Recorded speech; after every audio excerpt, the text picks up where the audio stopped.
دیانت ہو جائیں گے. جس کے پاس امانت رکھیں گے خود ہی کھا جائے گا, امانت خود ہی کھا جائیں گے. امانت رکھنے والے پریشان حال پھر رہے ہوں گے.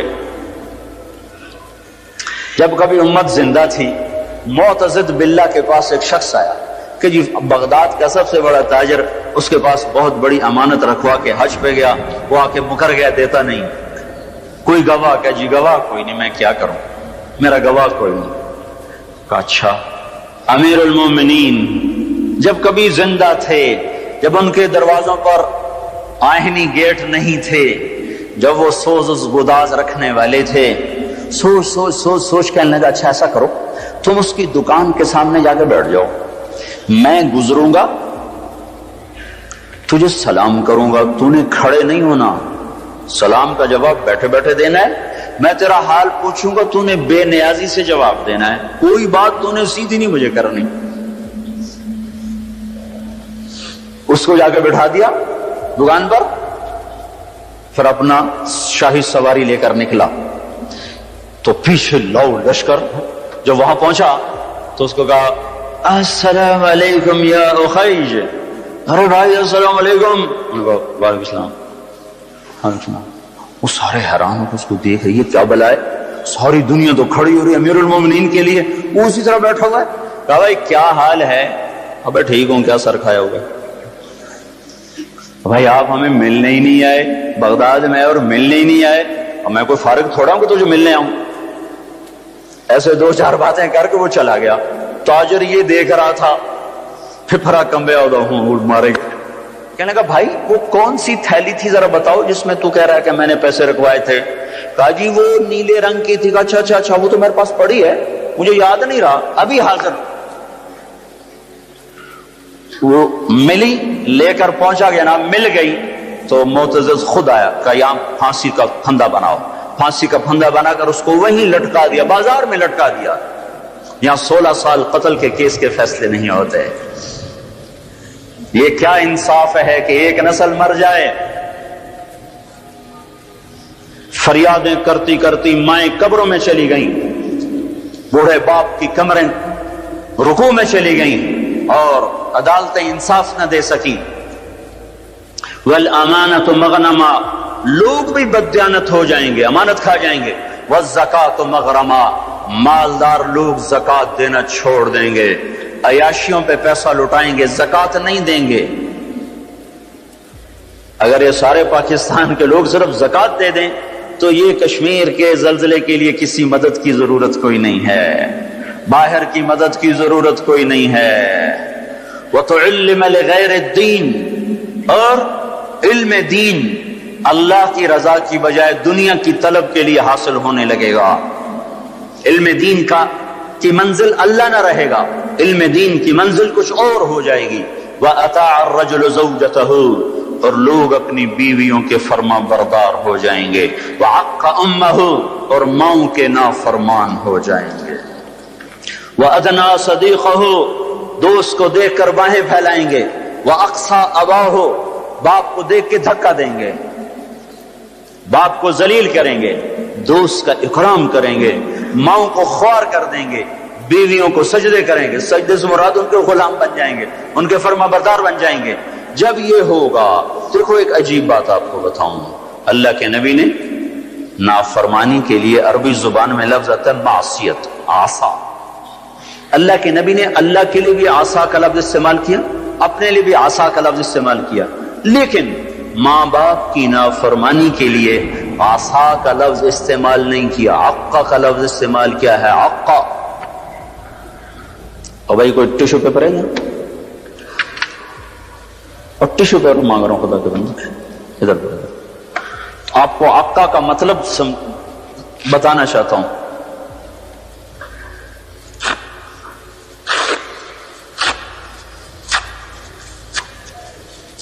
اس کو آپ کو جوڑ سکتا ہے؟ یہ پرزے ہو چکی ہے چیز.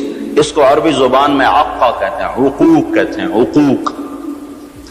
تو اللہ کے نبی یہ بتا رہے ہیں جو ماں باپ کا نافرمان ہوتا ہے اس کے غضب کے سوا, اللہ کے نبی نے فرمایا جس نے ماں باپ کو تنگ کیا اس پہ اللہ کی لعنت, اس پہ فرشتوں کی لعنت، اس پہ زمین آسمان کی لعنت، اس کی نہ نماز قبول ہے، نہ روزہ قبول ہے، نہ حج قبول ہے۔ اسلام آباد بھرا پڑا ہے ماؤں کی ہائے ہے، باپ کے آنسو ہیں، اولاد کو فرصت کوئی نہیں۔ پنڈی بھرا پڑا ہے، پاکستان بھرا پڑا ہے، ماں باپ ڈرتے ہیں، جوان اولاد سے بات نہیں کر سکتے۔ میں نے اپنی آنکھوں سے دیکھا، کانوں سے سنا، جوان بیٹی اپنی ماں سے کہہ رہی تھی بکواس نہ کر، اور اس کے موٹے موٹے آنسو جو اس کے گالوں پہ ڈھلک رہے تھے، مجھے یوں لگ رہا تھا یہ عرش کو بھی ہلا کے رکھ دیں گے۔ اور ایک بیٹا اپنے باپ کا گریبان پکڑ کے کہہ رہا تھا تو آج تائیں میرے واسطے کی کیتا ہے۔ بیٹا باپ سے کہہ رہا تھا، انہی کانوں سے میں نے خود سنا ہے، کوئی میں روایت نہیں کر رہا ہوں، تو آج تائیں میرے واسطے کی کیتا ہے۔ جب اولاد یوں ہو، اور سنو، اللہ کے نبی سے پوچھا گیا قیامت کب آئے گی؟ قیامت تو آئے گی جب لوگ کافر ہوں گے، کوئی مسلمان زندہ نہیں ہوگا قیامت پر، سب کافر ہوں گے۔ تو آپ کہتے جب لوگ سارے کافر ہو جائیں گے قیامت آ جائے گی۔ شرک دنیا کا سب سے بڑا جرم ہے۔ تو آپ نے کہا اللہ ہی جانے کب آئے گی؟ تو جبریل نے کہا کوئی نشانی تو بتائیں، کوئی نشانی تو بتائیں۔ تو آپ نے فرمایا جب تم دیکھو کہ لوگ اپنی ماؤں سے نوکروں کی طرح سلوک کر رہے ہوں۔ کس سے قیامت کو جوڑا ہے؟ جب اسلام آباد پنڈی کے نوجوان اپنی ماؤں سے نوکروں کی طرح، باپ سے نوکروں کی طرح بات کریں، اور عرب کا بدو لمبی لمبی لمبی بلڈنگیں بنائے، تو سمجھو کہ قیامت کے نکارے پہ چوٹ پڑنے کا وقت آ چکا ہے۔ یہ سب کچھ ٹوٹنے والا ہے، ایسا ٹوٹے گا کہ کوئی رونے والا ہی نہ بچے گا۔ ماں باپ کی نافرمانی ہلاکت کا وہ سامان ہے کہ جہنم کی آگ بھی ان پر پلٹ پلٹ کے آئے گی۔ صحابی علقمہ رضی اللہ تعالیٰ عنہ، پیغام پہنچا یا رسول اللہ، بیوی کا، علقمہ موت کی حالت میں کلمہ نہیں پڑھا جا رہا، صحابی کا کلمہ رک چکا ہے جبکہ نبی خود زندہ موجود ہیں۔ تو آپ نے فوراً پوچھا ماں باپ میں کون زندہ ہے؟ کہا جی ماں زندہ ہے۔ کہا ناراض ہے؟ راضی؟ کہا جی ناراض ہے۔ تو آپ نے فوراً ان کی ماں کو بلوا کر کہا علقمہ کی اماں اب بیٹے کو معاف کر دے۔ کہا یا رسول اللہ نہ۔ آپ نے پوچھا تجھے اپنے بیٹے سے کیا شکایت ہے؟ کہا یا رسول اللہ مجھے اس کے دین کی کوئی شکایت نہیں، تہجد گزار، پرہیزگار، نمازی، مجھے صرف ایک شکایت ہے، جب بھی بولتا ہے میرا سینہ چیر کے رکھ دیتا ہے، جب بھی بولا مجھے ذلیل کر دیا، جب بھی بولا مجھے خوار کر دیا۔ تو آپ نے کہا اچھا معاف کر دو۔ کہ میرا دل، اسے اماں کو پتہ بھی نہیں کہ بیٹا مر رہا ہے، وہ تو روٹ کے دوسرے گھر ہے۔ تو آپ نے کہا معاف کر دو۔ کہ میرا جی نہیں چاہتا یا رسول اللہ، میرا دل پھٹ چکا ہے۔ تو آپ نے کہا بلال لکڑیاں کٹھی کرو اور علقمہ کو آگ لگا دو۔ ہائے اب ماں یہ کہاں سہ سکے؟ کہ یا رسول اللہ آپ علقمہ کو کیوں جلائیں گے؟ کہ جب تو معاف نہیں کرے گی تو دوزخ کی آگ جلائے گی، وہ مر رہا ہے۔ کہ اچھا یا رسول اللہ میں معاف کرتی ہوں۔ ادھر منہ سے نکلا میں معاف کرتی ہوں، ادھر علقمہ کی زبان پہ کلمہ جاری ہو گیا۔ پھر ان کے جنازے میں شرکت فرمائی، خود جنازہ پڑھا کے پھر یہ گول بولا جو میں نے پہلے بتایا کہ جس نے ماں باپ کو تنگ کیا اس پہ اللہ کی لعنت، فرشتوں کی لعنت، زمین آسمان کی لعنت۔ وَأَتَى الرَّجُلُ زَوْجَتَهُ وَعَقَّ أُمَّهُ وَأَدْنَى صَدِيقَهُ وَأَقْصَى أَبَاهُ وَصَادَ الْقَبِيلَةَ فَاسِقُهُمْ۔ قبیلے کا سردار فاسق ہوگا، فاسق ہوگا۔ میرے بھائیو، قبیلے کی سرداریاں نافرمانوں کے، فساق کے ہاتھ میں، ظالموں کے ہاتھ میں۔ اور کیا ہوگا؟ وَكَانَ رَئِيسُ الْقَوْمِ أَرْذَلَهُمْ۔ حکومت نکمے انسانوں کے ہاتھ میں ہوگی، نااہل انسانوں کے ہاتھ میں ہوگی۔ اور کیا ہوگا؟ وَأُكْرِمَ الرَّجُلُ مَخَافَةَ شَرِّهِ۔ ایک دوسرے کو سلام بھی کریں گے، دل میں نفرت ہوگی، اس کے شر سے بچنے کا اندر میں ہوگا، اوپر سے یس سر یس سر یس سر، جناب جناب جناب جناب۔ صرف اس حدیث کا مصداق بتاؤں، ایک سیکٹری ریٹائر ہوا سیوال کے، اس نے بیٹے کی شادی کی، 5000 آدمیوں کے لیے کارڈ چھاپے گئے، ہم بھی مدعو تھے، تو دو ساتھی ہم نے بھیجے، جاؤ بھائی شرکت کر کے آؤ۔ تو انہوں نے آ کے واپس کارگزاری سنائی کہ وہ رسم ہے نا پیسے دینے کی دولہا کو، تو وہ ایک ساتھی نے ہمارے بتا، دو آدمی بیٹھے تھے، ایک نے سے بٹوا نکالا اور پیسے نکالنے لگا، دوسرے نے کہا ریٹائر ہو گیا ہی، کہا پھر دفع کرو پھر دفع کرو۔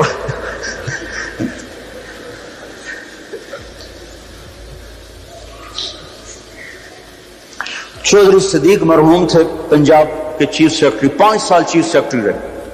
ان کا لڑکا الیاس اور میں گورنمنٹ کالج لاہور میں کٹھے پڑھتے تھے، ہمارا آپس میں آج تک تعلق ہے، اتنے 35 سال ہو گئے آج تک وہی محبت ہے۔ تو ایک دن میں اس سے ملنے گیا، بیمار تھا، کہنے لگا جب ابا سیکرٹری تھا نا تو چھینک آنے پہ 100 آدمی آیا کرتے، چوہے صاحب خیریت تو ہے خیریت تو ہے، اور جب سے ریٹائر ہوا ہے مر رہے ہوتے ہیں کوئی پوچھتا نہیں آ کے۔ وَأُكْرِمَ الرَّجُلُ مَخَافَةَ شَرِّهِ، یہ سلام کس لیے کیے جائیں گے؟ اس کے شر سے بچنے کے لیے، محبت کی وجہ سے نہیں، سیاست کا سلام ہوگا۔ اور کیا ہوگا؟ وَارْتَفَعَتِ الْأَصْوَاتُ فِي الْمَسَاجِدِ، مسجدوں میں لڑائیاں شروع ہو جائیں گی، نفرت کے بیج اور کانٹے بکھرنے لگ جائیں گے۔ جس ممبر سے محبت کا پیغام دیا جاتا تھا وہ ممبر فرقہ واریت کی لپیٹ میں آ جائے گا، اور اس سے لوگ ان کی زبانیں زہر اگلیں گی، زہر جو بھائی کو بھائی سے لڑا دیں گی اور دست و گریباں کر دیں گی، اور مسجدوں میں آگ بھڑکتی ہوئی سارے فضا کو اپنی لپیٹ میں لے لے گی، مسجدوں میں لڑائیاں شروع ہو جائیں گی۔ اور کیا ہوگا؟ طہرت القینات والمعازف، گانے والیاں محترم ہو جائیں گی، گانے والیاں محترم ہو جائیں گی، جن کی وجہ سے اللہ ناراض ہوا انہیں کوئی جب عزت دی جائے گی۔ گانے والیاں ظاہرت کے 2 مطلب ہیں، گانے والیاں عام ہو جائیں گی اور ظاہرت معزز اور محترم ہو جائیں گی۔ والمعازف، اور موسیقی کے آلات گھر گھر ہوں گے، کوئی گھر موسیقی سے بچا ہوا نہ ہوگا، کوئی گھر موسیقی سے بچا ہوا نہ ہوگا۔ وظہرت القینات والمعازف، گانے والیاں معزز، گانے والیاں محترم۔ محفل موسیقی کے کارڈ چھاپے جا رہے ہیں۔ میرے نبی نے کہا تھا وہ کیا دن ہوگا جب تم بھلائیاں مٹانے لگ جاؤ گے، برائیاں پھیلانے لگ جاؤ گے۔ تم آئے تو تھے بھلائی پھیلانے، برائی مٹانے، پر ایک وقت آئے گا تم الٹے ہو جاؤ گے، بھلائی کو مٹانے لگ جاؤ گے، برائی کو پھیلانے لگ جاؤ گے۔ تو آپ نے فرمایا گانے والیاں عام اور گانا گھر گھر۔ یاد رکھو جو قوم موسیقی میں ڈوب جائے انہیں ہلاکت سے کوئی نہیں بچا سکتا۔ مشرق اور مغرب اللہ کی پکڑ میں آنے والے، میں آپ کو بتا رہا ہوں، میں نجومی اور کاہن نہیں ہوں، پر میری زندگی کا کچھ عرصہ اللہ کی کتاب کے ساتھ گزرا ہے۔ میں تمہیں بتا رہا ہوں مشرق اور مغرب پر آنے والا ہے، آنے والا ہے یہ اللہ، وہ اللہ، وہ بے نیاز اور صمد اللہ، حیاؤں والا اللہ، کفر کو مہلت دیتا آیا، شرک کو مہلت دیتا آیا، بت پرستی کو مہلت دیتا آیا۔ نہیں مہلت دی تو بے حیائی کو نہیں دی۔ جب قومیں بے حیا ہوئیں اور ناچ گانا عزت بن گیا، زنا فیشن بن گیا، عورتیں کپڑوں سے باہر آ گئیں، مرد آوارہ ہو گئے، تو پھر اللہ نے زمین کو ہلایا۔ اللہ نے بے حیاؤں کو مہلت ہمیشہ تھوڑی دی ہے۔ مشرق اور مغرب کے سر سے حیا کی چادر اتر چکی ہے، ان کی تو اتر گئی تھی، وہ ہماری بھی اتارنے کے چکر میں ہیں، ان کی تو اتر گئی تھی، وہ ہماری بھی اتارنے کے چکر میں ہیں۔ اور جس دن اللہ کا نظام چلے گا پھر اسے کوئی روک سکتا ہے؟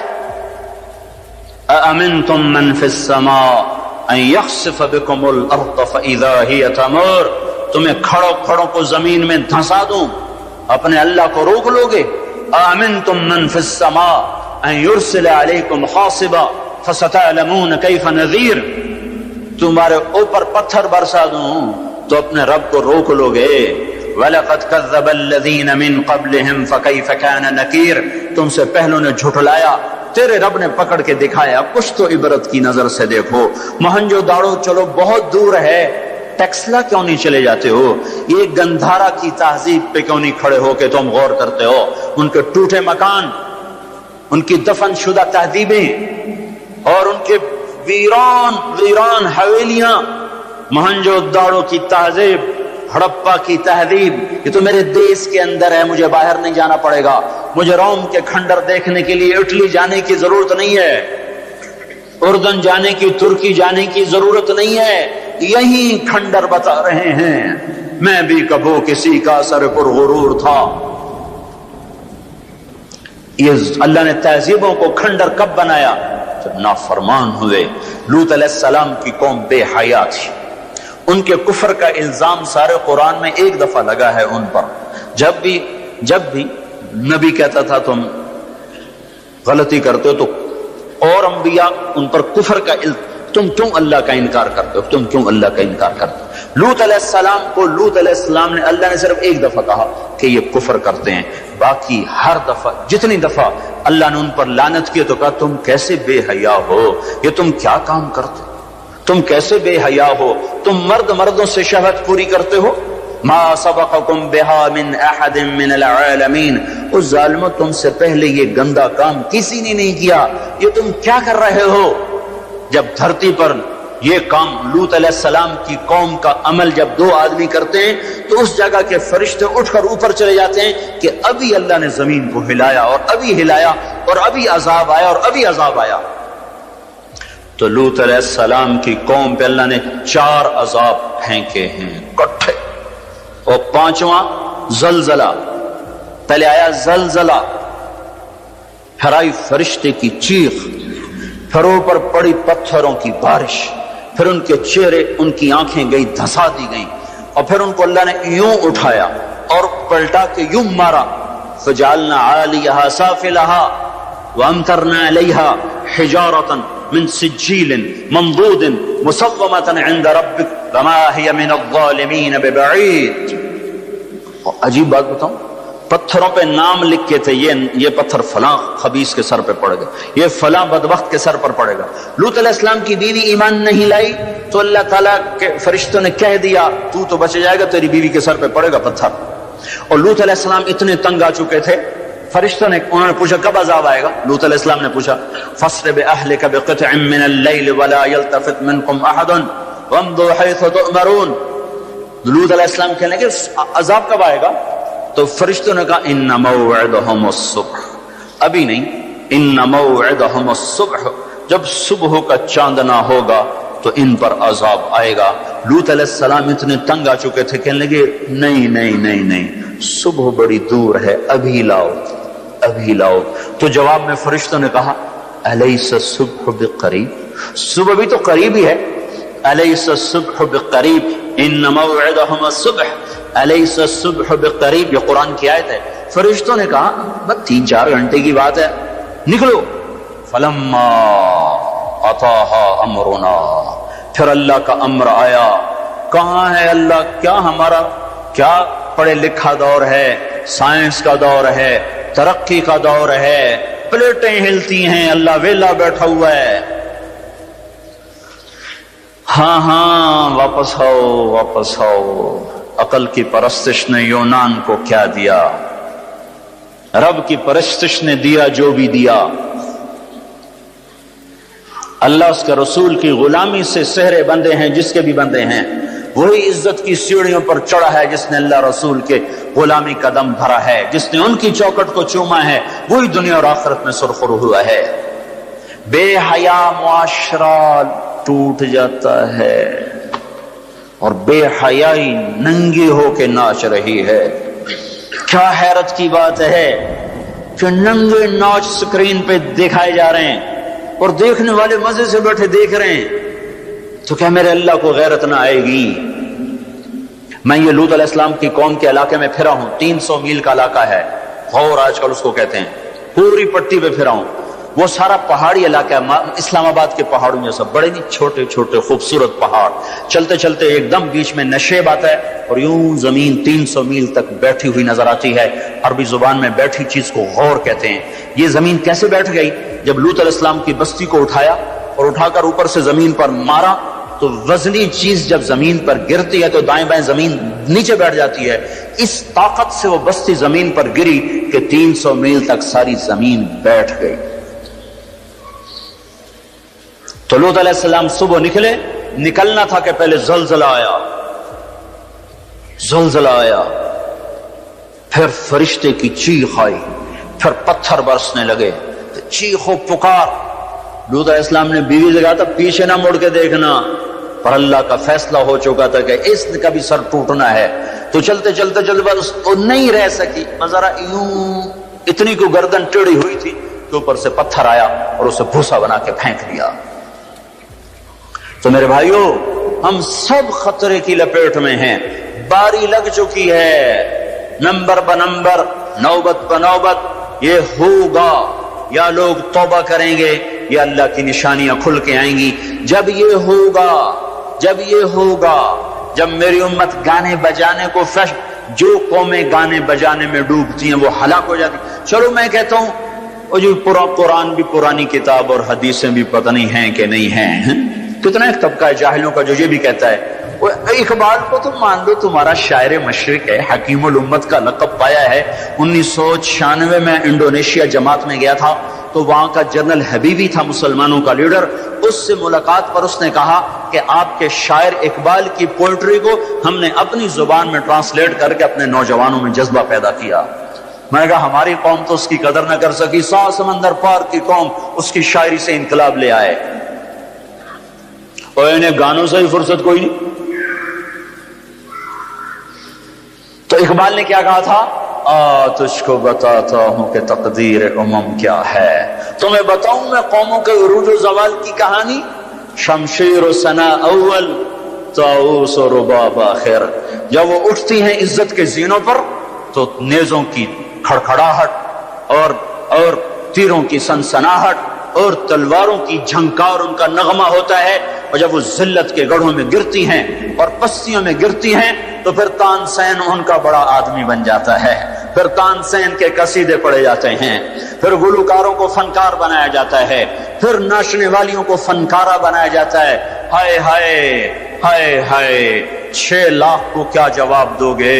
پاکستان کے عوام کے کو 3 ہستیوں کا سامنا ہے, ساری دنیا کو 2 کا سامنا, ایک اللہ کا ایک اس کے رسول کا. پاکستان والوں کو 3 کا سامنا ہے, ایک اللہ کا, ایک اس کے رسول کا, اور ایک ان 6 لاکھ کا جن کی ہڈیوں پر اس ملک کو تعمیر کیا گیا. وہ معصوم بچے جو درختوں سے لٹکا کر سینے کے پار کیل کر دیے گئے, وہ عزت مآب بیٹیاں جو خاک و خون میں لوٹا دی گئیں, وہ نوجوان اور بوڑھے جن کی لاشوں سے ٹرینیں بھر بھر کر لاہور کے اسٹیشن پر آتی تھیں. ہاں میں تو مہاجر نہیں ہوں, لوکل آدمی ہوں, لوکل ذمہ دار کا بیٹا ہوں. میرے ابا کا ایک مہاجر دوست تھا, اس کی ایک دفعہ وہ کہانی سنا رہا تھا میرے باپ کو, میں بیٹھا سن رہا تھا. ہمارے ڈیرے پر جالندھر سے بھاگا کہ میاں صاحب سارا ہی خاندان کٹوا کے نکلا. کیا خیال ہے, یہ 6 لاکھ تو ایسے پڑا ہے, اس سے زیادہ ہی ہوگا. یہ تمہارے گریبان پکڑیں گے, اسی لیے بنایا تھا ملک کے جگہ جگہ زنا کے اڈے کھل جائیں, شراب بکے, ناچ گانے کی محفلیں ہوں. ہمارے خون کی یہی قیمت ہے. ہائے, انسان ظالم ہے, بھول جاتا ہے. 50 کی دہائی میں پیدا ہونے والوں نے ان نوحوں کی تھوڑی بہت صدا باز گشت سنی ہوئی ہے. تمہیں کیا خبر کتنی جوانیاں رل گئیں, کتنی ماؤں, کتنی مائیں, کتنے بیٹے, کتنے باپ, کتنی بہنیں, کتنے سہاگ, کتنی جوانیاں اس بھٹی میں جل کے گل کے راکھ ہوئیں, پھر اس خطے کو وجود ملا. کہنے کہ میں رات کو چلتا تھا, دن کو چھپتا تھا کماد کے کھیت میں, پیچھے سکھ, آگے منزل کا پتہ کوئی نہیں کدھر جانا ہے. رخ لاہور کا تھا, پہنچ گیا دریائے ستلج. اس وقت ستلج زندہ تھا, اپنی روانیوں کے ساتھ بہتا تھا, ایسے سویا ہوا ستلج نہ تھا. اب آگے ستلج, پیچھے سکھ, یا کرپان پڑے یا پانی، دو میں سے ایک ضرور ہے، یا اگر آگے موت یا پیچھے موت۔ کیا میرے جی میں آیا سکھوں کے ہاتھوں مرنے سے بہتر ہے پانی میں مر جاؤں۔ تیرنا نہیں آتا تھا کہ میں نے ایک لکڑی اٹھائی، اس کو آسرا بنایا، میں نے کہا اے مولا زندگی ہے تو پار لگا دے، تیرنا مجھے آتا نہیں۔ کہ میں اس لکڑی پہ بیٹھا اور ایسے ہی پانی کو ہٹاتا ہوا تھوڑا تھوڑا آگے بڑھا۔ جب ذرا سا میں بیچ گیا ہوں تو میں نے کیا دیکھا کہ سارا دریائے ستلج لاشوں سے بھر کے بہ رہا تھا۔ ان کو پانی نے کفن دیا، انہیں ستلج کی مچھلیوں نے قبر دی۔ یہ تم سے پوچھیں گے، بددانتوں سے پوچھیں گے، ظالموں سے پوچھیں گے، ان ناچنے والوں سے پوچھیں گے، اور یہ ناچ کی محفلیں سجانے والوں سے پوچھیں گے ہماری ہڈیوں کی کیا قیمت ہے، ہمارے خون کی کیا قیمت ہے۔ کاش تم اپنی تاریخ ہی پڑھ لیتے۔ تاریخ اسلام چھوڑ دو، لمبا موضوع ہے، تاریخ پاکستان پڑھ لو، اور نہیں تو نسیم حجازی مرحوم کی خاک و خون پڑھ لو۔ میں نے اسکول لائف میں خاک و خون پڑھی تھی، 1 مہینہ میں روتا رہا تھا۔ میرا ایک بھانجا تھا، اس نے حفظ کیا، داڑھی منڈا دی، مجھے بڑا غم کہ یہ اس نے ظالم نے کیا ظلم کیا۔ اس نے کہیں خاک و خون پڑھی، اس نے ایسی توبہ کی، داڑھی بھی رکھ لی، پتلون بھی چھوڑ دی۔ اپنی تاریخ کو بھلا دینے والی قومیں بے نشان ہو جاتی ہیں۔ وہ قافلہ ہوتا ہے پر جس کی کوئی منزل نہ رہے، وہ راہی ہوتے ہیں جنہیں راستوں کی سمت کا کچھ پتہ نہیں رہتا۔ کھانا پینا یہ زندگی ہے، ہم کسی کام کے لیے آئے ہیں۔ اور کیا ہوگا؟ وَلُبِسَ الْحَرِيرُ، مرد ریشم پہنیں گے۔ اور کیا ہوگا؟ وَشُرِبَتِ الْخُمُورُ، شراب پی جائے گی۔ اور کیا ہوگا؟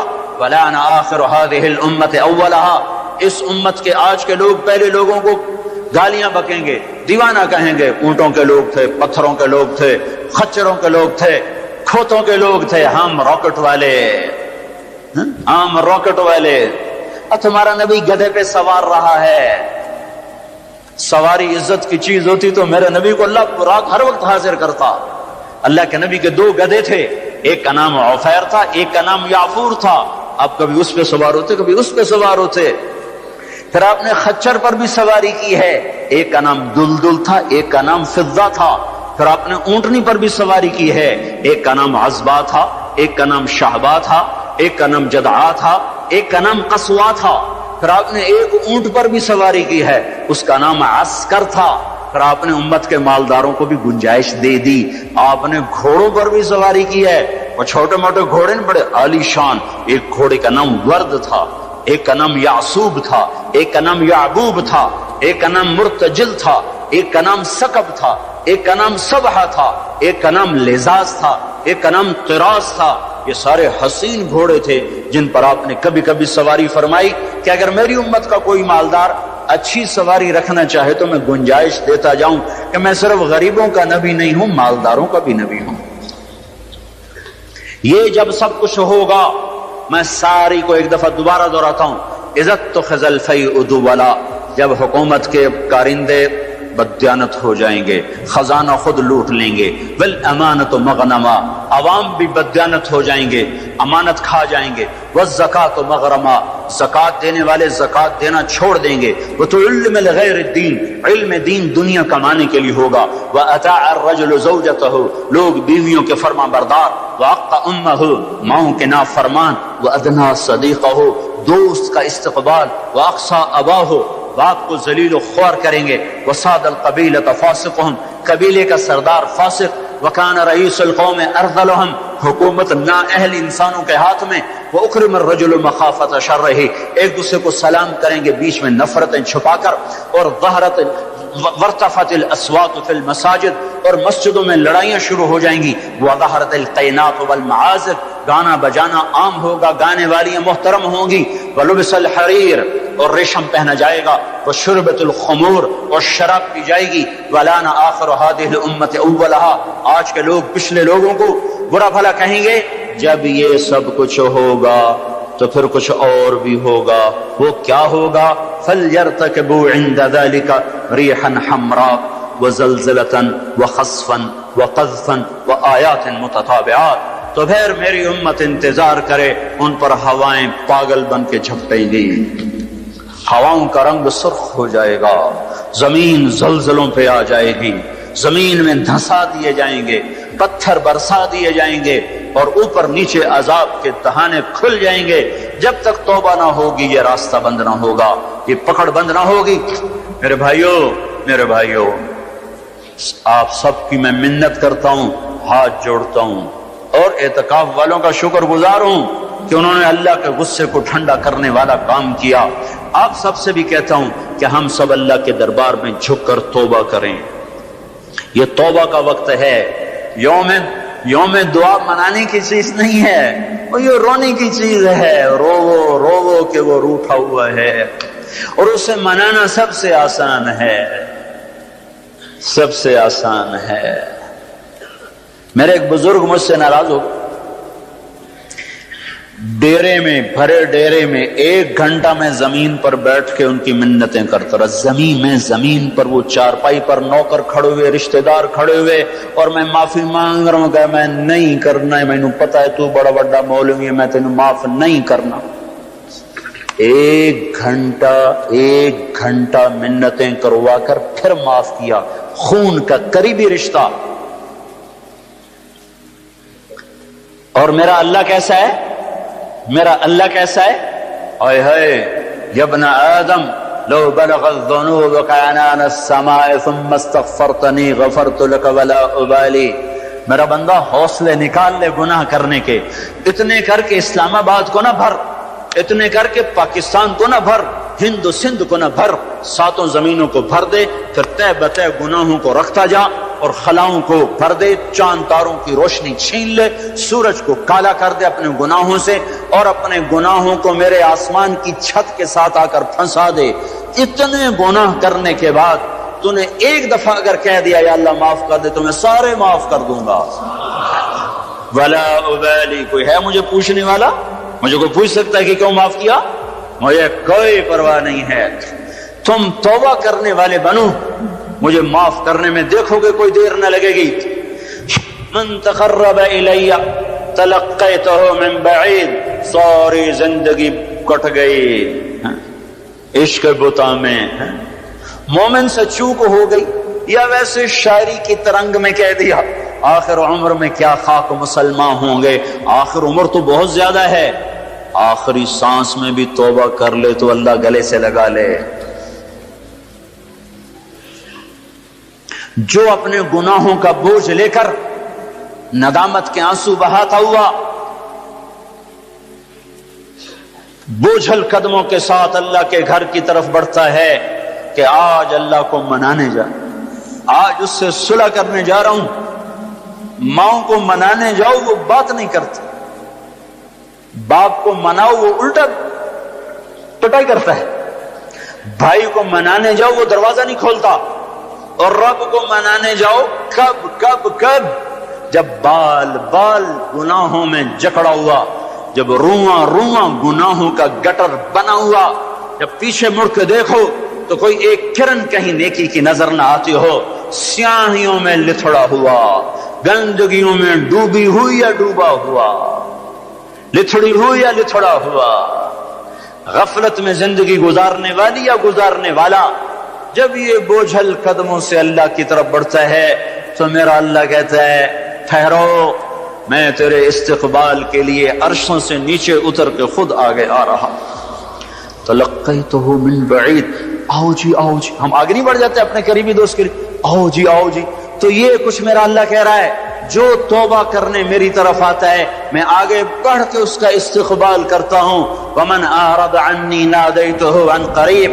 جو مجھ سے روٹ جاتا ہے اس کو خود قریب جا کے بلاتا ہوں. الی عین اولک رب غیری. میرا بندہ کو مجھ سے پیارا رب تیرے پاس ہے؟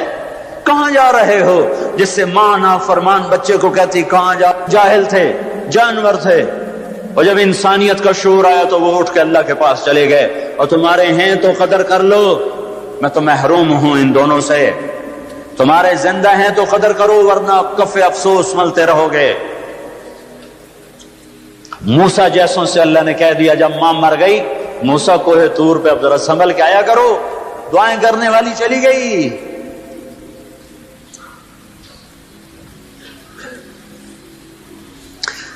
ہائے تو میرا اللہ کیا کہتا ہے کہ آؤ آؤ میں تیرا استقبال کرتا ہوں، آ جا۔ میرا بندہ کہاں جا رہا ہے؟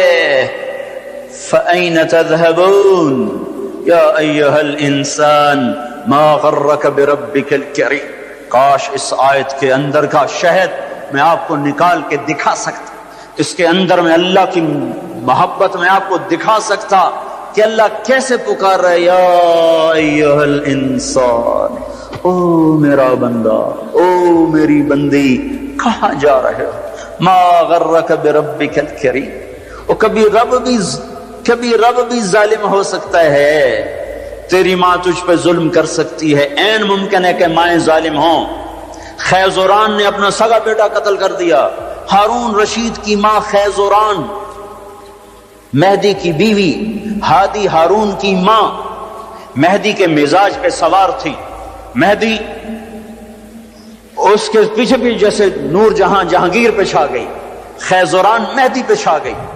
جب وہ مر گیا تو ہادی خلیفہ بنا۔ انہوں نے کہا اماں اب گھر کے اندر بیٹھنا، باہر نہیں آنا، چار دیواری میں تیرا ہر حکم چلے گا، حکومت کے معاملات میں دخل نہیں دینا۔ رات سوتے کو ماں نے مروا دیا۔ مائیں تو یہ ظلم کرتی چلی آئی ہیں، پر تیرا رب ہرگز ہرگز ہرگز ہرگز ہرگز کبھی ظلم نہیں کر سکتا، کبھی ظلم نہیں کر سکتا، کبھی ظلم نہیں کر سکتا۔ یہ بچے کیوں مر گئے؟ یہ معصوم کیوں مر گئے؟ یہ پتھر کیوں ہل گئے؟ یا غریب لوگ تھے ان کو کیوں پکڑ لیا؟ اور مت کرو یہ باتیں، مت کرو یہ باتیں، ان سے توبہ کرو، توبہ کرو، توبہ کرو۔ میرے اللہ سے زیادہ مہربان کوئی نہیں ہے۔ جنت کوئی مفت کا سودا ہے۔ وَلَنَبْلُوَنَّكُمْ بِشَيْءٍ، اور میں نے تمہیں آزمانا ہے دکھ دے کر بھی، سکھ دے کر بھی۔ وَنَبْلُوكُمْ بِالشَّرِّ وَالْخَيْرِ فِتْنَةً، میں نے تمہیں آزمانا ہے راحت دے کر بھی، مصیبت دے کر بھی۔ مَا أَصَابَكُم مِّن مُّصِيبَةٍ فَبِمَا كَسَبَتْ أَيْدِيكُمْ، جو تم پر مصیبت آئی ہے تمہارے ہاتھوں کی کمائی ہے۔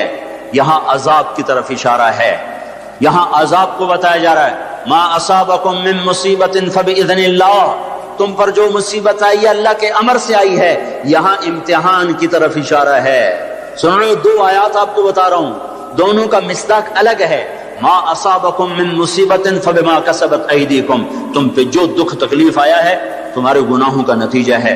ما اصابکم من مصیبت فباذن اللہ، تم پر جو مصیبت آئی ہے اللہ کی اجازت سے آئی ہے۔ یہ باذن اللہ، بما کسبت ایدیکم، بما کسبت ایدیکم پر جب زمین آسمان ہلتے ہیں تو اللہ کا عذاب ہوتا ہے، اور باذن اللہ پر جب زمین آسمان ہلتے ہیں تو اللہ کا امتحان ہوتا ہے۔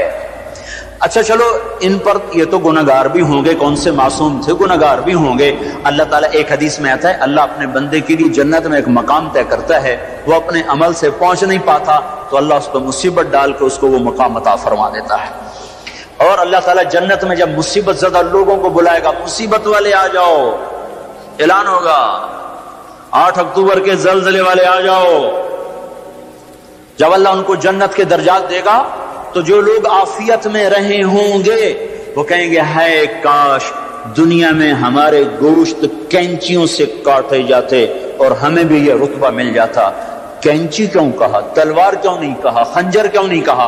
کہ تلوار اور خنجر کام تیزی سے دکھا جاتے ہیں، کینچی تو کپڑا کاٹنے کے لیے ہے، بوٹی کاٹنے کو تو نہیں ہے۔ اس بات کی طرف اشارہ ہے کہ کینچیوں سے ہمیں کاٹتے، رگ رگ ہماری پھڑکتی اور دکھتی اور ہم ہائے ہائے کرتے مرتے، پر اگر ہمیں یہ مل جاتا تو ہمیں کوئی نقصان نہ تھا۔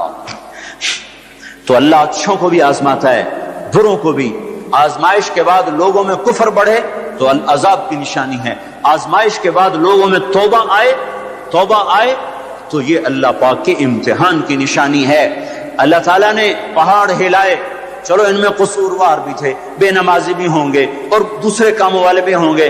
امام حسین نے کیا قصور کیا تھا جو سینہ چھید دیا گیا؟ کیا قصور کیا تھا امام حسین نے؟ وہ سینہ جس کو یعنی حسن حسین وہ ہستیاں ہیں جن کی بوٹی بوٹی پر اللہ کے نبی نے بوسے لیے۔ ایسے چوما، ایسے چوما، یہاں تک چوما، صرف سر اور ماتھا نہیں چوما۔ کیا قصور کیا تھا امام حسین نے؟ یہ کیا عذاب آیا؟ عذاب آیا نعوذ باللہ، میں آج کے ذہن کی ترجمانی کر رہا ہوں۔ اللہ کے نبی گلی میں گزرے، بچے کھیل رہے، امام حسین بھی کھیل رہے، تو آپ نے کہا پکڑو بھائی حسین کو، جیسے بڑا آدمی چھوٹے کے پیچھے بھاگتا ہے، پکڑو بھائی پکڑو۔ تو آگے امام حسین بھاگے بھاگے ادھر گئے، تو آپ آگے سے آ گئے، پکڑو بھائی پکڑو، تو وہ ادھر چلے گئے، پھر آپ آگے سے آئے، پکڑو بھائی پکڑو۔ اب وہ جیسے بچہ یوں سمجھتا ہے میں بڑا دلیر ہوں، میرا پیو مینوں نپے نہیں سکتا، میں کیڈا بڑا ایتھلیٹ بن گیا۔ تو وہ یہی کچھ امام حسین کر رہے تھے، کبھی ادھر ہوتے کبھی ادھر ہوتے، ہمارے نبی کبھی آگے ہوتے کبھی پیچھے ہوتے، یہاں تک کہ ان کو ایسے پکڑ کے اٹھایا اور ان کے ہونٹوں اور ماتھے کو چوما اور فرمایا حسین مجھ سے ہے، میں اس سے۔